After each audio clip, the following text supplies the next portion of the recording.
3 حاجات لو عملتهم تقدر تقنع أي شخص بأي حاجة أنت عايزها.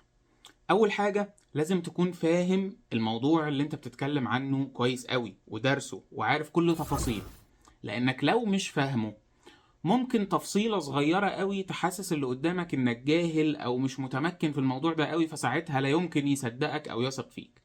تاني حاجة إنك تفهم الشخص اللي قدامك كويس، لأن في بعض الناس ممكن تتعامل معاها بالمنطق والعقل، تقنعهم بالحاجة لما تحسبها لهم بالورقة والقلم، وناس تانية تقنعهم بالحاجة لما تكلمهم عن المشاعر المصاحبة ليها. مثلا عايزهم يحبوا حاجة هتكلمهم عن السعادة المصاحبة للحاجة دي، عايزهم يبعدوا عن حاجة هتكلمهم عن الخوف أو الحزن المرافق للموضوع ده، وهكذا. في ناس تانية تحب تمشي مع الرأي العام، فمثلا لو عندك إحصائيات بتقول إن معظم الناس متفقة على شيء معين وعايز تقنع شخص من النوعية دي، هتقوله الإحصائيات دي هيقتنع على طول.